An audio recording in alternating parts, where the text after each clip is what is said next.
अभी आपने जो नियोजन एवं नियंत्रण में जो संबंध समझा, ये इस चैप्टर का इम्पॉर्टेंट क्वेश्चन है। बच्चों इसकी तैयारी अच्छे से करिएगा क्योंकि ये जो क्वेश्चन है वो अक्सर परीक्षाओं में पूछा जाता है। आइए अब एक इम्पॉर्टेंट क्वेश्चन जानने के बाद नेक्स्ट इम्पॉर्टेंट क्वेश्चन की ओर बढ़ते हैं, जो कि है प्रोसेस किसका, नियंत्रण का की प्रक्रिया। मतलब अब हम पढ़ेंगे कि नियंत्रण किस तरह किया जाता है। अब नियंत्रण की प्रक्रिया का जो चार्ट या फ्लो चार्ट आप स्क्रीन पर देख रहे हैं, इसमें 5 इम्पॉर्टेंट स्टेप्स होते हैं। इन महत्वपूर्ण क्रियाओं को करने के बाद ही यह नियंत्रण की जो प्रक्रिया है वो पूरी होती है। आइए हम इस नियंत्रण की प्रक्रिया को एक एक करके अच्छे से समझते हैं। पहला है प्रगति प्रमापों का निर्धारण।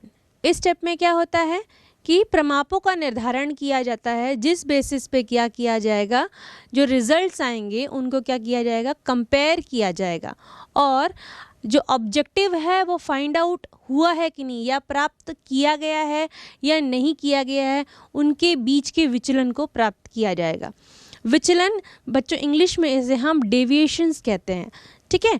तो इसमें क्या होता है कि प्रमापों को डिसाइड किया जाता है कि किस तरह के प्रमाप होंगे। अब अगर हम प्रमापों की चर्चा करें तो प्रमाप 2 तरह के होते हैं। एक होता है संख्यात्मक प्रमाप और दूसरा होता है गुणात्मक प्रमाप। संख्यात्मक प्रमाप क्या होते हैं, इसे इंग्लिश में क्या कहते हैं, क्वांटिटेटिव कहते हैं, और गुणात्मक क्या होते हैं, जिसे इंग्लिश में क्वालिटेटिव कहते हैं। संख्यात्मक प्रमाप में ऐसी चीज़ें आती हैं जिन्हें हम संख्या के रूप में नाप सकते हैं या मेजर कर सकते हैं, जैसे उत्पादन में लगाई गई लागत, अर्जित किया गया लाभ, कितना व्यय हो रहा है, कितनी आय हुई है। तो ये सब चीज़ें होती हैं, किस में आती हैं, संख्यात्मक प्रमापों के अंतर्गत आती हैं। उसी तरह अगर हम गुणात्मक यानी क्वालिटेटिव प्रमाप समझें तो इसके अंतर्गत क्या आएगा। अब इसे किस तरीके से मेजर किया जाएगा। अगर मैं एक कंपनी की एम्प्लॉय हूँ तो मेरा मोटिवेशन लेवल कितना है, क्या इसे मेजर किया जा सकता है, नहीं। अब किसी कंपनी में उसके एम्प्लॉयज़ की मोटिवेशन लेवल को मेजर करना है तो किस तरह मेजर करेंगे कि वहाँ पर जो लोग काम कर रहे हैं उनके जो एब्सेंटी रेट यानी उनमें वो कितने दिन आ रहे हैं, कितने दिन नहीं आ रहे हैं, ये जानना। दूसरी चीज़ ये जानना कि जो उनके जो श्रम परिवर्तन की दर है वो कैसे हैं, श्रमिकों के साथ संबंध कैसे हैं, वहाँ पे जो झगड़े हैं उनकी दर क्या है। इन दरों को क्या किया जा सकता है, मेजर किया जा सकता है और नापा जा सकता है। इन्हीं दरों के बेसिस पे क्या होगा, यहाँ पे पता चल पाएगा कि जो गुणात्मक प्रमाप हैं वो किस तरीके से नापे जा सकते हैं। हमने बच्चों प्रमापों के 2 प्रकार समझे। अब इन 2 प्रमापों के प्रकार समझने के बाद हम देखते हैं कि प्रमापों के आधार क्या हो सकते हैं। प्रमाप 4 आधार हो सकते हैं। ये हैं किस्म, मात्रा, लागत, समय। किस्म जो रॉ मटेरियल यूज़ हो रहा है उसकी क्या क्वालिटी है, ठीक है। जो हम सर्विस या प्रोडक्ट्स जो कस्टमर को दे रहे हैं वो किस तरीके का है, वो भी किस्म में इंक्लूड होगा। अब मात्रा, कितनी क्वांटिटी में, रॉ मटेरियल कितनी क्वांटिटी में, या जो फाइनल प्रोडक्ट है या अंतिम उत्पाद है उसकी क्वांटिटी क्या है, और लागत कितनी लग रही, कितना पैसा लग रहा है, इन्वेस्टमेंट क्या हो रहे हैं, उसमें व्यय कितना हो रहा है, ये सारी चीज़ें लागत में आएगा। समय का निर्धारण, जो हमें ऑब्जेक्टिव अचीव करना है वो समय, उसके लिए कितना समय निर्धारित किया गया है, क्या वो उस समय तक पूरा हो सकता है, ये सारी चीज़ें प्रमापों के आधार माने जाते हैं। अब जो स्क्रीन पर आप चार्ट देख रहे हैं ये डिफरेंट फंक्शनल एरियाज़ में प्रयोग होने वाले प्रमाप हैं। इसे कहते हैं विभिन्न कार्यात्मक क्षेत्र में प्रयोग होने वाले प्रमाप। अब अगर हम उत्पादन के क्षेत्र में देखें तो पहला प्रमाप किस्म, दूसरा प्रमाप मात्रा, तीसरा प्रमाप लागत और चौथा प्रमाप समय होगा। उसी तरह अगर हम दूसरे कार्यात्मक फंक्शन की ओर या क्षेत्र की ओर चलें तो दूसरा कार्यात्मक क्षेत्र विपणन है। उसका पहला प्रमाप बिक्री मात्रा, दूसरा बिक्री खर्च, तीसरा बिक्रीकर्ताओं का लक्ष्य होगा। उसी तरह हम तीसरा कार्यात्मक क्षेत्र सेवी वर्गीय देखें तो उसमें पहला प्रमाप श्रम संबंध, दूसरा प्रमाप श्रम परिवर्तन दर, तीसरा प्रमाप अनुपस्थिति दर और चौथा प्रमाप जो होगा झगड़ों की दर होगा। अंतिम हम वित्त एवं लेखन देखें तो उसमें पहला प्रमाप होगा पूंजीगत माप, दूसरा प्रमाप होगा पूंजी प्रवाह और तीसरा प्रमाप होगा तरलता। तो इस तरीके से जो कार्यात्मक क्षेत्र हैं उसमें प्रयोग होने वाले प्रमापों को हम समझ सकते हैं। अब बच्चों, जब प्रगति प्रमापों का निर्धारण होता है तो उसमें ध्यान रखने वाली बातें कौन कौन सी हो सकती हैं?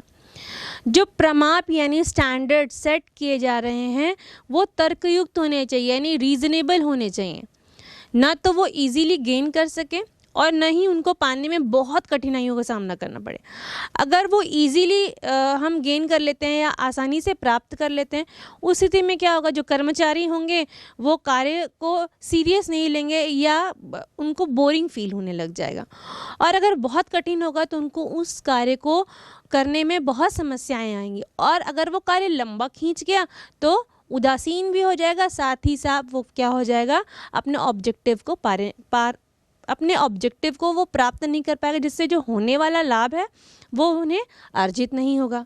तो इसीलिए जो पहला इसका ध्यान रखने वाली बात ये है कि जो प्रमाप हम तय करेंगे या जो मैनेजमेंट तय करेगी वो क्या होने चाहिए, रीजनेबल होने चाहिए या तर्कयुक्त होने चाहिए। दूसरा इसमें ध्यान रखने योग्य बात ये होनी चाहिए कि जो प्रमाप होते हैं वो मापने योग्य होने चाहिए। उनमें जो इकाइयाँ होती हैं वो इस तरह की होनी चाहिए कि जो मेजरेबल हो या मापने योग्य हो। तीसरा जो ध्यान रखने योग्य बातें हैं, तीसरी वो ये है कि वो लोचपूर्ण होनी चाहिए, फ्लेक्सिबल। मतलब अगर समय और परिस्थिति ऐसी है कि उन प्रमापों में थोड़ा बहुत चेंजेस करना है तो वो चेंजेस कर सकते हैं। ऐसी प्रमाप तय होने चाहिए या ऐसे स्टैंडर्ड्स बनाए जाने चाहिए। चौथी जो ध्यान रखने योग्य बात है कि ये जो प्रमाप होते हैं वो सरल एवं स्पष्ट होने चाहिए, अर्थात उनको आसानी से जो है अपने अधीनस्थों को समझाया जा सके। ऐसे ही रीजनेबल और सरल एवं स्पष्ट जो प्रमाप हैं या स्टैंडर्ड्स हैं उनको तय करना चाहिए। अंतिम ध्यान रखने योग्य बात ये है कि निर्धारण के समय विचलन की सीमाएं निर्धारित कर देनी चाहिए। अर्थात जब स्टैंडर्ड्स डिसाइड किए जाते हैं, डिफाइन किए जाते हैं या प्रमाप जब निर्धारित किए जाते हैं तो किस बिंदु पर उसका विचलन पॉइंट स्टार्ट होगा या कहाँ से उसका विचलन काउंट किया जाएगा या मेजर किया जाएगा, उसका मूल्यांकन किया जाएगा, यह पहले से ही क्या कर देना चाहिए, निर्धारित कर देना चाहिए। तो बच्चों, ये कुछ ध्यान रखने योग्य बातें मैंने बताई आपको प्रमापों के निर्धारण के समय। अब दूसरा बिंदु आता है या दूसरा स्टेप जो है वो है वास्तविक प्रगति का मापन। अब वास्तविक प्रगति का मापन कैसे होगा बच्चों? देखिए, वो दो तरीके से हो सकता है। पहली चीज़ कब होगी, जब जो कार्य है वो प्रगति पर है, मतलब वर्क इज ऑन प्रोग्रेस। उस समय जब मापन किया जाएगा तो किस तरीके का कार्य होगा, सुपरविजन वाला कार्य होगा। उस समय जब उसको स्टैंडर्ड से मेजर किया जाएगा तब इन फ्यूचर अगर कोई हानि होने वाली है उस वजह से तो उसको तुरंत रोका जा सकता है और उसके लिए सुधारात्मक कार्य किए जा सकते हैं।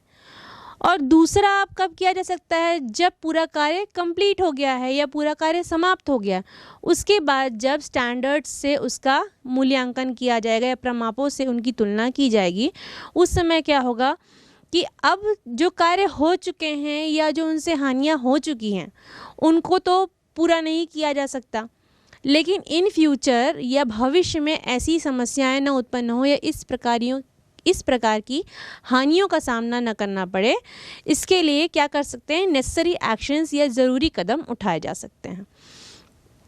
अब इसमें बच्चों जो ध्यान रखने योग्य बातें हैं वो कुछ इस प्रकार हैं कि कार्य प्रगति के जो आंकड़े होते हैं वो पूरी तरह सही होने चाहिए। दूसरी बात है कि आंकड़े निरंतर तैयार किए जाने चाहिए। जो ऑब्जर्वेशंस लिए जाते हैं वो हमेशा नए नए लिए जाए। जिस तरह का वर्क ऑन प्रोग्रेस चल रहा है उस समय उसका ऑब्जर्वेशन ले लेना है बच्चों। उसके बाद आता है आंकड़े निरंतर तैयार किए जाने। उसके बाद जो तीसरा बिंदु है वो है प्रगति मापने के मापदंड उसी इकाई में होने चाहिए जैसे कि प्रमाप तय करने के लिए इस्तेमाल किए जाते हैं।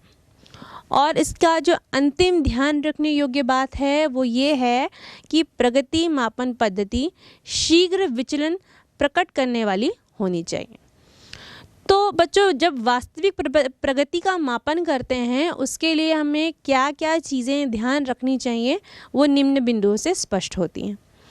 इसके बाद हम आगे बढ़ते हैं तीसरे स्टेप की ओर, जो कि इसका तीसरा स्टेप है। ये कहता है कि वास्तविक प्रगति की प्रमापों से तुलना।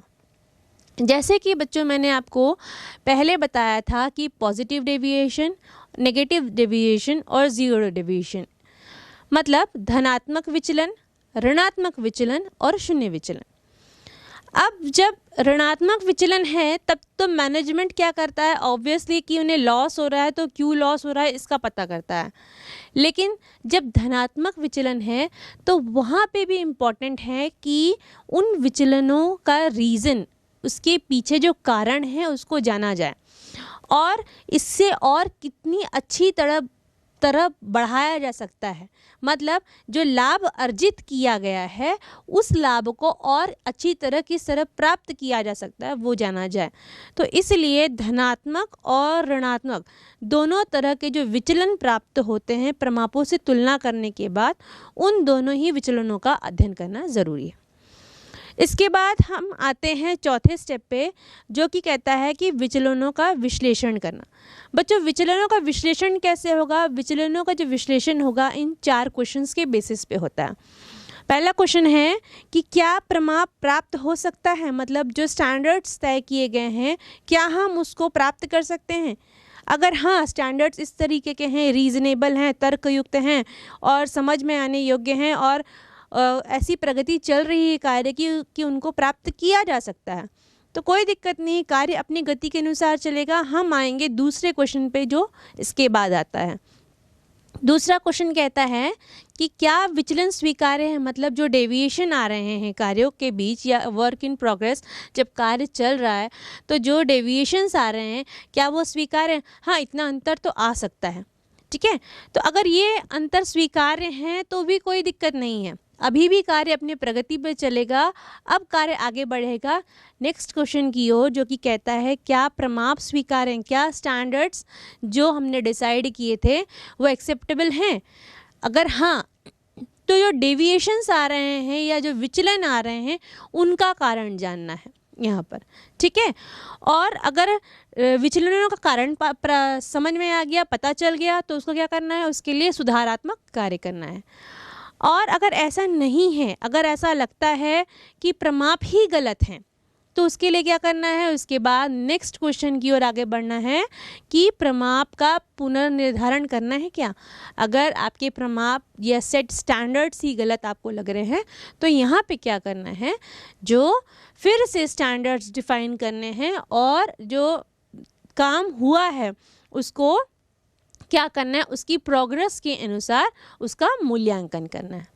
यहाँ पे जो चौथा स्टेप है हम इसको इस तरीके से समझते हैं कि विचलनों का विश्लेषण किस तरह किया जाता है। अब बच्चों, इसमें जो मुख्य बिंदु आता है कि डेविएशन टॉलरेंस लिमिट, इसमें 2 टॉलरेंस लिमिट है, इसको हिंदी में कहते हैं कि विचलन सहसीमा किस तरीके की होती है। इसमें 2 तरह की सहसीमाओं के बारे में हम जानेंगे। पहली है महत्वपूर्ण बिंदुओं पर नियंत्रण का सिद्धांत, यानी क्रिटिकल पॉइंट कंट्रोल। देखिए बच्चों, इसको किस तरीके से समझ सकते हैं।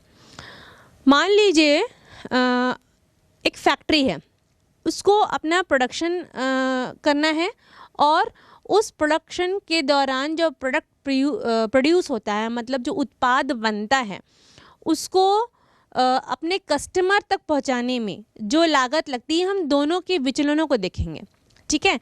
तो प्रोडक्शन में मतलब उत्पादन के समय जो विचलन आता है, मान लीजिए वो 10% का आता है, और यहाँ पे जब हम जो उत्पाद बना है उसको पहुँचा रहे हैं किसके पास, अपने कस्टमर के पास, तो उसमें जो विचलन आ रहा है वो कितने का आ रहा है, 5% का आ रहा है। तो हो क्या रहा है कि 10% और 5% हमें दिख रहा है, लेकिन एक प्रोडक्शन यूनिट के लिए क्या ज़रूरी है, उसके प्रोडक्शन में लगने वाली लागत को कंट्रोल करना ज़रूरी है। वहाँ पे इतना बड़ा डेविएशन तो एक्सेप्टेबल नहीं है। तो उसके लिए क्या करना पड़ेगा, उसका जो की रिजल्ट एरिया है यानी प्रोडक्शन वाला, कि उत्पादन में इतना डेविएशन या इतना विचलन क्यों आ रहा है, वो क्या करेगा, उसकी ओर चिंता करेगा और उसको कंट्रोल करेगा। चूँकि ये जो पैकेजिंग करके हम जो प्रोडक्ट अपने कस्टमर तक पहुंचाते हैं, उसके लिए हम क्या करेंगे, कस्टमर्स को सर्विस दे रहे हैं तो उसके लिए हम चार्ज करते हैं। तो वो चार्ज कौन पे करेगा, कस्टमर पे करेंगे। और ये चार्ज जो डेविएशन आ भी रहा है, चूँकि ये डेविएशन बहुत ज़्यादा नहीं है, कम है, तो इसको हम क्या करेंगे, इसको छोड़ देंगे। तो इम्पॉर्टेंट बात क्या है, कहने का मतलब ये है कि जो महत्वपूर्ण बिंदु है, केवल जो मैनेजमेंट है या प्रबंध है, उनको उन बिंदुओं पर ध्यान देना चाहिए और उनसे होने वाले विचलनों पर ध्यान देना चाहिए। अगर हानि हो रही है तो उसके लिए भी सुधारात्मक कार्य करना चाहिए, और अगर लाभ हो रहा है तो उस लाभ को और किस तरीके से हम अर्जित कर सकें, उसकी ओर ध्यान देना चाहिए। इसके बाद हम हम डेविएशन टॉलरेंस लिमिट की ओर चलते हैं, जिसे कहते हैं अपवाद द्वारा प्रबंध का सिद्धांत। बच्चों इसमें क्या होगा, आप देखिए, इसमें जो टॉलरेंस जो है, या फिर हम डेविएशन कह सकते हैं, जो डेविएशन अगर बहुत कम है किसी रीज़न से या किसी भी उसमें, मान लीजिए जो ऋण है वो 3% का डेविएशन दिखा रहा है, डूबता ऋण, तो उसके लिए मैनेजमेंट को या प्रबंध को ज़्यादा चिंता करने की ज़रूरत नहीं है। उसके ऊपर मैनेजमेंट को उसके लिए प्रेशर लेने की ज़रूरत नहीं है। उसको क्या करना है कि उसको छोड़ देना है। जब डेविएशन या विचलन बहुत ज़्यादा आएगा, तब उसके लिए मैनेजमेंट को परेशान होने की ज़रूरत है और उसके लिए सुधारात्मक कार्य करने की ज़रूरत है।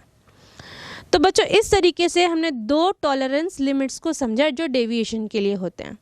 अब इनके लिए हम जो महत्वपूर्ण बिंदुओं पर इन जो नियंत्रण एवं अपवाद द्वारा जो प्रबंध के लाभ हैं उनको जानेंगे। आइए जानते हैं कि वो लाभ कौन कौन से हैं। इसमें पहला लाभ है कि महत्वपूर्ण विचलनों पर ध्यान देने से समय व प्रयासों की बचत होती है।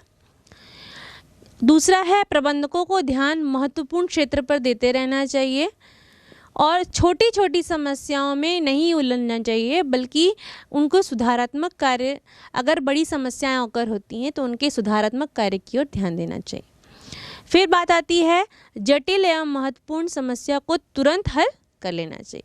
तो बच्चों इससे हमने जो महत्वपूर्ण बिंदुओं पर नियंत्रण एवं अपवाद द्वारा प्रबंध के लाभ को जाना। अब क्या कारण हो सकते हैं विचलन के? विचलन के कई कारण हो सकते हैं बेटा। या तो ये मानवीय हो सकते हैं, या तो ये अनिश्चित घटनाएं हो सकती हैं, या तो ये विभिन्न रुकावटें जो आती हैं उनके कारण हो सकती हैं। अब हम इसको समझते हैं कि किस तरीके से होती हैं। अगर ये मानवीय होंगी तो किस तरीके से होंगी? अगर मानव कुशल नहीं होंगे तो ये क्या हो जाएंगी, यहाँ पे जो डेविएशंस या विचलन आएंगे। अगर हम इसमें अनिश्चित घटनाएं लिखें तो अगर रॉ मटेरियल सही समय पे नहीं मिल पा रहा है, या उसकी कीमत बढ़ गई है, या श्रम परिवर्तन की दर बढ़ गई है, या क्या बोलते हैं एम्प्लॉय एब्सेंटीज़ बढ़ गया है, या लोग ज़्यादा से ज़्यादा अनुपस्थित रहने लग गए हैं, अनुपस्थिति की दर जिसे कहते हैं वो बढ़ गई है, तो इस स्थिति में क्या होगा कि डेविएशंस आएंगे या विचलन प्राप्त होंगे। अगर विभिन्न रुकावटें देखें तो मार्केट में जो शेयर्स या मार्केट में जो उतार चढ़ाव आते रहता है, वो जो रुकावटें आएंगी उस वजह से भी डेविएशंस आते रहते हैं। फिर आते हैं गलत प्रमाप। यदि स्टैंडर्ड्स ही गलत हमने ले लिए हैं तो उस बेसिस पे भी क्या होगा, उस बेसिस पे भी होगा कि डेविएशंस या विचलन आएंगे। और सुविधाओं की कमी, मान लीजिए किसी फैक्ट्री में प्रॉपर एयर हवा नहीं है, प्रॉपर रोशनी नहीं है, प्रॉपर मशीनें नहीं हैं, तो इन स्थितियों में भी क्या हो जाएंगे, रिसोर्सेस, मतलब अगर उन पर इसके पास सुविधाएं नहीं हैं तो इन स्थितियों में भी विचलन हमें प्राप्त हो सकते हैं, या ये विचलनों का कारण हो सकते हैं। अब चौथे स्टेप को अच्छे से जानने के बाद आइए हम अगले अंतिम स्टेप की ओर चलते हैं, जो कि है सुधारात्मक कार्यवाही करना। अब मैं विचलन समझ में आ गया, विचलन प्राप्त हो गया, विचलनों की तुलना हो गई। अब इसके लिए हम सुधारात्मक कार्यवाही कैसे कर सकते हैं? देखिए बच्चों, ये 2 तरीके से हो सकते हैं, वास्तविक प्रगति में कमी को दूर करके, और दूसरा भविष्य में इसकी जो है दोबारा पुनरावृत्ति ना हो इसको करके। मान लीजिए वास्तविक समस्या ये है कि मशीनें ख़राब हो जा रही हैं, मशीनों को सर्विसिंग की ज़रूरत है, तो उस समय क्या होगा, मशीनों को का मेंटेनेंस होगा, उनकी सर्विसिंग होगी, और आगे ये समस्याएं दोबारा ओकर न हो और ये हानियाँ दोबारा कंपनी को ना झेलनी पड़े, इसके लिए क्या किया जाएंगे, और परमानेंटली उन मशीनों को अच्छी तरीके से दुरुस्त कराया जाएगा या उनके पार्ट्स को चेंज किया जाएगा। या हो सकता है कि मशीनें बहुत पुरानी हो गई हों और वो जर्जर हो गई हों, काम ना सही कर पा रही हों, तो ये भी पॉसिबिलिटीज़ हैं कि अगर उन फर्म्स के पास प्रॉपर फंड होगा तो वो क्या करेंगी, मशीनों को एक्सचेंज कर देंगी या नई मशीनों को उनकी जगह पर लगा देंगी। तो इस तरीके से 2 सुधारात्मक कार्य किए जा सकते हैं। और इसमें ध्यान रखने वाली बातें क्या क्या हो सकती हैं, आइए हम उनको जानते हैं। ध्यान रखने योग्य बातें ये हैं कि पहली बात है कि विचलनों को पूर्णतः जांच पड़ताल कर लेने के बाद ही क्या करना चाहिए, मूल्यांकन करना चाहिए।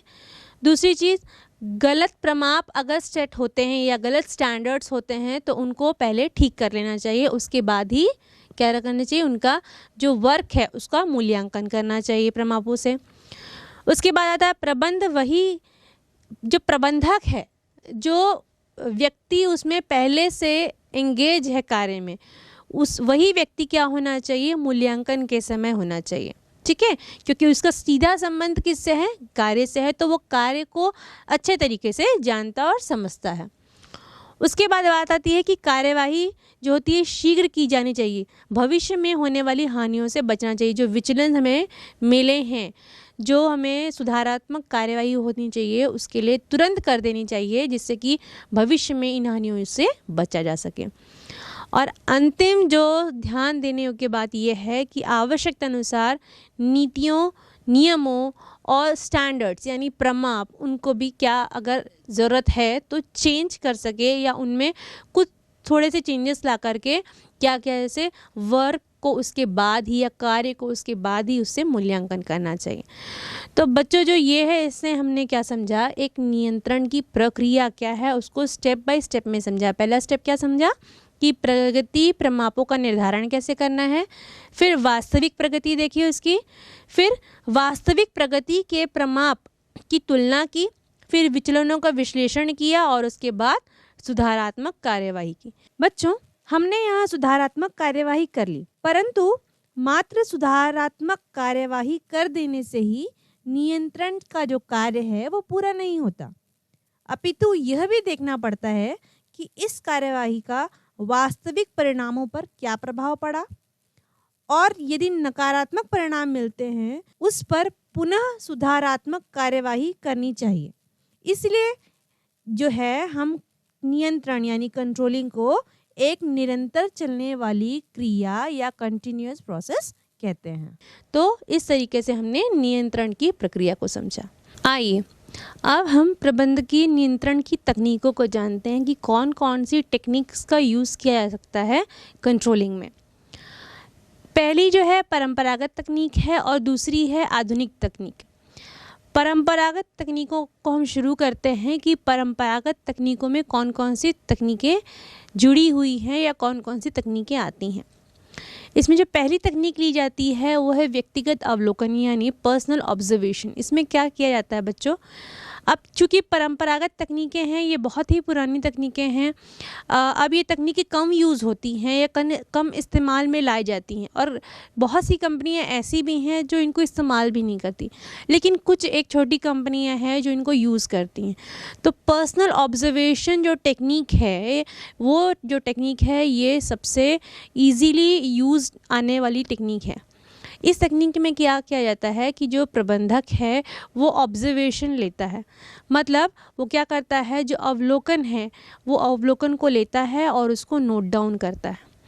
अब उस अवलोकन को क्या करता है, वो जो पहले कार्य किए गए थे उनसे अभी के कार्य को क्या करता है, मेजर करता है।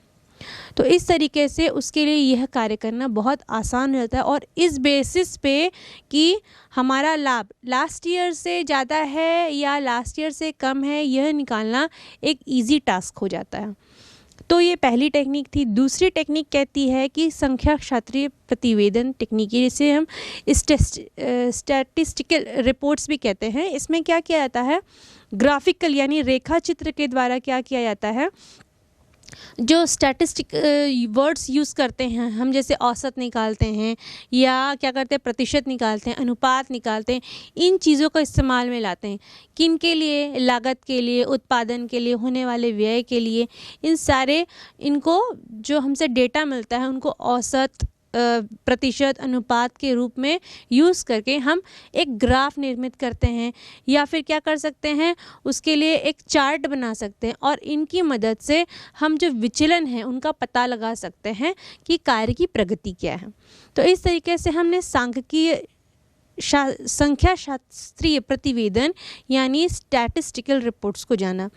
जो तीसरी तकनीक है वो है समविच्छेदी विश्लेषण टेक्निक, जिसे ब्रेक इवन एनालिसिस कहते हैं।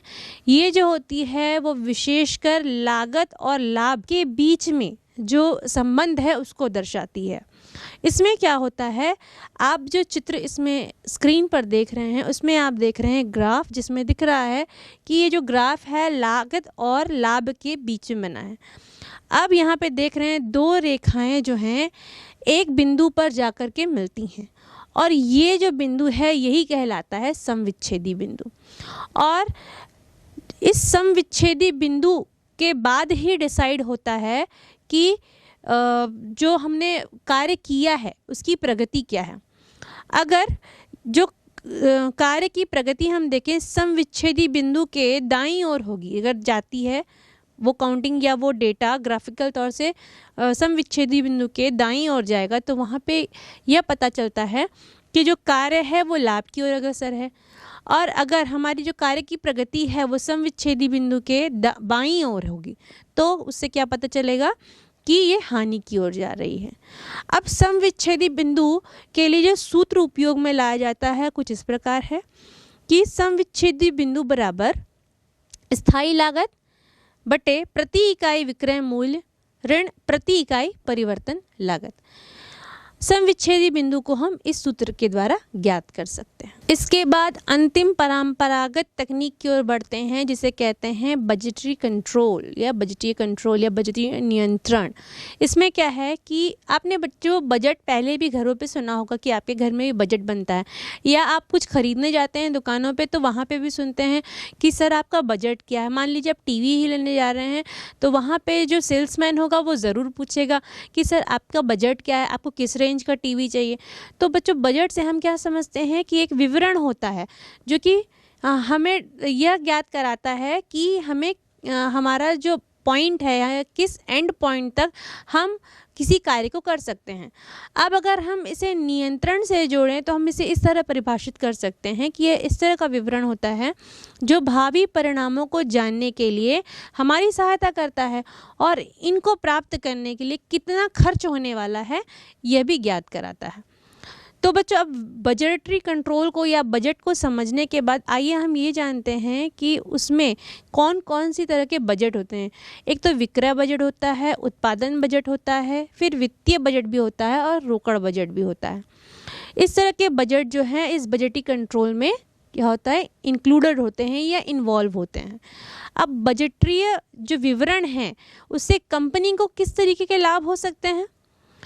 पहला लाभ ये होता है कि उनका उद्देश्यों पर क्या होता है ध्यान केंद्रित हो जाता है कि उनको पता है कि उनको इतने बजट के अंदर अपने कार्य का समापन करना है, अपने उद्देश्यों को प्राप्त करना है, तो वह अपने कार्य की ओर ही अग्रसर रहते हैं और क्या करते हैं उनका ध्यान वो इधर उधर प्रेषित नहीं करते हैं। इसके बाद होता है कि प्रगति की तुलना कर सकते हैं, संसाधनों का बंटवारा कर सकते हैं क्योंकि कोई भी फर्म एक विभाग के द्वारा नहीं चलता, वो कई विभागों में बटा होता है। तो बजट के अनुसार जिस संसाधन की आवश्यकता जिस डिपार्टमेंट में होगी या जिस विभाग में होगी उसे वह दिया जाएगा। और इसके बाद समन्वय स्थापित करना, अब क्योंकि उसी बजट में सबको कार्य करना है तो तालमेल होना ज़रूरी है। जब किसी रिसोर्सेज की ज़्यादा से ज़्यादा आवश्यकता एक विभाग को है तो वो उसको दिया जाए। उसके बाद अगर दूसरे विभाग को भी उसकी आवश्यकता पड़ती है तो अगर वो स्टोर में हैं या उसे शेयर कर सकते हैं तो उसे शेयर कर लिया जाएगा। उसके बाद आता है प्रभावशाली नियंत्रण। किस तरीके से नियंत्रण रखा जाए पूरे बजट पे, ये बजट के द्वारा ही पता चलता है, क्योंकि मान लीजिए 10 लाख का बजट है, अब इससे बाहर चले जाएंगे तो ऑब्वियसली हानि होनी है। इसके बाद आता है साधनों का सदुपयोग, कि जो रिसोर्सेस अवेलेबल हैं या संसाधन हमारे पास हैं उसको अपने दिए गए बजट में किस तरीके से हम अच्छी तरीके से प्राप्त कर सकते हैं। तो इस तरीके से हम जो बजटीय नियंत्रण है उस तकनीक को जानते हैं, जो कि एक परंपरागत तकनीक की अंतिम तकनीक थी। इसके बाद हम आगे बढ़ते हैं मॉडर्न टेक्निक्स की ओर, जिसे आधुनिक तकनीक कहते हैं हिंदी में। ये तकनीकें आजकल फर्म्स जो हैं बहुत यूज़ में लेके आ रही हैं। इसमें जो पहली तकनीक है वो है विनियोग पर प्रतिफल, यानी रिटर्न ऑन इन्वेस्टमेंट। बच्चों इसमें क्या होता है, जो इसमें लागत लगती है या जो इन्वेस्टमेंट विनियोग किया जाता है उसमें उनको वापस या प्रतिफल कितना मिल रहा है वो कैलकुलेट किया जाता है। इसमें जो प्रतिफल मिलता है वो 2 अलग अलग कंपनियों का भी कैलकुलेट किया जा सकता है। अब अगर हम ROI का जो किस सूत्र के द्वारा ROI निकालें हम उसको देखें, तो जो ROI है उसका सूत्र कुछ इस प्रकार है कि शुद्ध क्रय बटे विक्रय गुणे विक्रय बटे कुल विनियोग। अब इसमें हम विक्रय और विक्रय को कैंसिल कर देते हैं, तो इसका फाइनल जो स्टेटमेंट या सूत्र आता है वो विनियोग का पर प्रतिफल बराबर हो जाएगा शुद्ध क्रय बटे कुल विनियोग। अब उससे होने वाले लाभों को अगर हम देखें तो वो कुछ इस प्रकार है कि संसाधनों को प्रभावी ढंग से कैसे प्रयोग किया जाना है ये ROI की मदद से समझ सकते हैं। और ROI की जो तुलना है चालू वर्ष और पिछले वर्ष की जो डेटा आता है या जो पिछला वर्ष से जो लाभ अर्जित किया है और चालू वर्ष के जो विचलन है उन दोनों को क्या किया जाएगा, उनका मूल्यांकन किया जाएगा, उनका बीच कंपैरिजन किया जाएगा और उसके बाद ही कोई रिजल्ट निकाला जाता है। अब तीसरा बिंदु जो यह लाभ कहता है कि यह विनियोजित पूंजी के संतुलित प्रयोग को दिखाता है। और चौथा और अंतिम लाभ कहलाता है कि यह लाभों पर ध्यान केंद्रित करता है और उन्हें विनियोजित पूंजी के पास संबंधित करता है। तो बच्चों इस तरीके से हमने जो मॉडर्न टेक्निक में फर्स्ट टेक्निक यूज़ की, रिटर्न ऑन इन्वेस्टमेंट या विनियोग पर प्रतिफल, उसके सूत्र को जाना, उसके कॉन्सेप्ट को जाना और उससे होने वाले कंपनी को लाभ को जाना। आइए हम नेक्स्ट टेक्निक की ओर चलते हैं।